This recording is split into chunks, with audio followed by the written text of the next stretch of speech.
السلام علیکم ورحمۃ اللہ وبرکاتہ۔ الحمد للہ وکفا والصلاة والسلام علی سیدنا و نبینا و حبیبنا و شفیعنا و مولانا محمد المصطفیٰ، اما بعد۔ آج شرعی مسائل کی مجلس نمبر 19 میں حاضر ہوں اور جملہ حاضرین و سامعین کا استقبال کرتا ہوں۔ آج کا پہلا سوال ہے کہ ایک شخص نے منت مانی کہ اے اللہ اگر میرا فلاں کام ہو گیا تو ایک بکرا مسجد میں دوں گا۔ اب وہ کام جس کے لیے منت مانی تھی اللہ کے کرم سے پورا ہو چکا ہے اور اس نے بکرا مسجد میں دے بھی دیا، تو کیا اس بکرے کو فروخت کر کے رقم مسجد کے کام میں لگائی جا سکتی ہے؟ اس کا جواب یہ ہے کہ شرعی اصول کے مطابق مسجد میں بکرا وغیرہ دینے کی منت ماننا صحیح نہیں ہے اور نہ اس کو پورا کرنا لازم ہے۔ اس لیے صورت مصولہ میں اگر منت ماننے والے کی نیت مسجد کی ضروریات میں تعاون ہے تو اس بکرے کی قیمت مسجد یا کسی بھی کار خیر میں استعمال کی جا سکتی ہے، اور اگر اس کی نیت مسجد کے نمازیوں کو گوشت کھلانے کی تھی تو پھر اس کا مصرف فقراء ہیں۔ بکرا کی قیمت فقراء میں تقسیم کر دی جائے، خواہ وہ کہیں کے بھی رہنے والے ہوں، اس مسجد میں نماز پڑھتے ہوں یا نہ پڑھتے ہوں، اس رقم کو مسجد میں استعمال کرنا درست نہیں ہے۔ دوسرا سوال ہے کہ ہندہ نکاح سے پہلے 5 یا 6 مہینے کی حاملہ ہو گئی، جس لڑکے کا حمل ہے اس سے نکاح کرنا مدت حمل میں جائز ہے یا نہیں؟ اگر جائز نہیں ہے تو کب اور کس صورت میں اس لڑکے سے نکاح کرنا درست ہوگا؟ جواب یہ ہے کہ زنا سے اگر حمل ٹھہر جائے تو حالت حمل میں نکاح کرنا درست ہے، اور اگر نکاح اسی شخص سے ہو جس کا حمل ہے تو نکاح کے بعد حالت حمل میں بیوی سے صحبت کرنا بھی جائز ہے۔ تیسرا سوال یہ ہے کہ ایک شخص نے اپنی حیات میں اپنی زمین کا ایک حصہ بطور صدقہ جاریہ ایک مدرسے کے لیے عطا کیا، جس مدرسے کے متولی موتی کے ہی ایک صاحب زادے ہیں۔ بعد میں یہ مدرسہ ختم ہو گیا۔ واضح رہے کہ عطا کردہ زمین میں بہت سے پھلدار درخت لگے ہیں جن کی آمدنی بھی ہے، تو سوال یہ ہے کہ اس زمین اور باغ کی آمدنی کا مصرف کیا ہوگا؟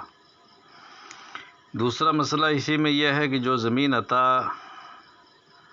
کی گئی وہ موتی اور ان کے بھائی کے مابین مشترک تھی۔ موتی نے ہبہ کرنے کے وقت تقسیم سے قبل شریک کی رضامندی کے بغیر یہ عمل کیا ہے۔ اسی حصے میں سے ایک حصہ جو اپنے لیے رکھا تھا اس سے کچھ حصہ بھائی نے اپنے بیٹے کو لکھ دیا۔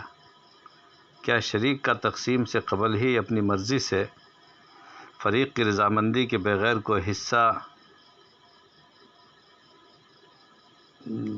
بیچ دیتا ہے یا ہبہ کر دیتا ہے تو اس شخص کا یہ عمل درست ہے یا نہیں؟ اور اگر اس نے ایسا کر دیا تو کیا وہ حصہ ہبہ کے لیے متعین ہو گیا؟ براہ کرم شریعت کی روشنی میں جواب عنایت فرمائیں۔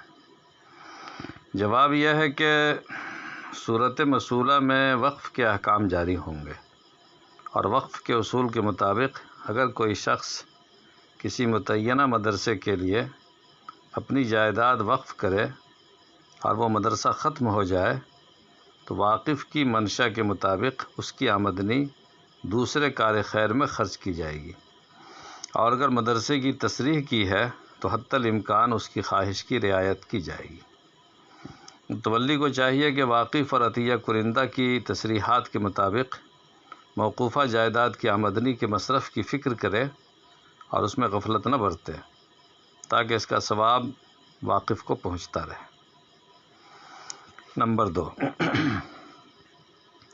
مشترکہ جائیداد کو وقف کرنے کا بہتر طریقہ یہ ہے کہ باہم تقسیم کے بعد اپنے حصے کے مطابق عطائے نامہ یا وقف نامہ کیا جائے تاکہ کسی طرح کا کوئی نزاع یا مسئلہ پیدا نہ ہو۔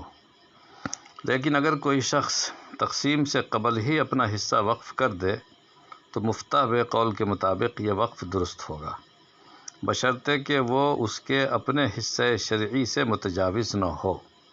البتہ ضروری ہوگا کہ بعجلت ممکنہ باہم رضامندی سے تقسیم کے بعد حصے موقوفہ کو الگ کر دیا جائے تاکہ وقف کے مقاصد پورے ہو سکیں۔ واضح رہے کہ مشترک جائیداد کی تقسیم کے لیے تمام شرکاء کا باہم اتفاق اور رضامندی یا حاکم وقت کی منظوری ضروری ہے۔ کسی ایک شریک کا ایک طرفہ طور پر اپنی مرضی سے کوئی حصہ متعین کر لینا کافی نہیں ہے، بالخصوص ایسی صورت میں جب کہ پوری جائیداد منفعت کے لحاظ سے مساوی نہ ہو۔ سوال میں کہا گیا ہے کہ ایک شریک نے جو حصہ اپنے لیے بچا کر رکھا تھا اسی میں سے دوسرے شریک نے بھی اپنے بیٹے کو لکھ دیا ہے۔ اس سے ظاہر ہوتا ہے کہ یہ تقسیم باہم رضامندی سے نہیں کی گئی تھی، یا یہ کہ تقسیم ہی نہیں ہوئی تھی بلکہ یک طرفہ طور پر دونوں شریک نے اپنا اپنا حصہ متعین کر لیا تھا۔ شرعی طور پر ایسی تقسیم اور قبضے کا کوئی اعتبار نہیں ہے۔ دونوں شریکوں پر لازم ہے کہ ازسر نو باہم رضامندی سے جائیداد کی تقسیم کریں اور موقوفہ حصہ کو الگ کرنے کے بعد اپنا اپنا حصہ بھی علیحدہ کر لیں تاکہ آئندہ کوئی فتنہ اور نزاع پیدا نہ ہو اور وقف کے مقاصد میں بھی خلل واقع نہ ہو۔ واللہ اعلم بالصواب۔ آج کی مجلس اسی پر اختتام پذیر ہوتی ہے۔ واللہ اعلم بالصواب۔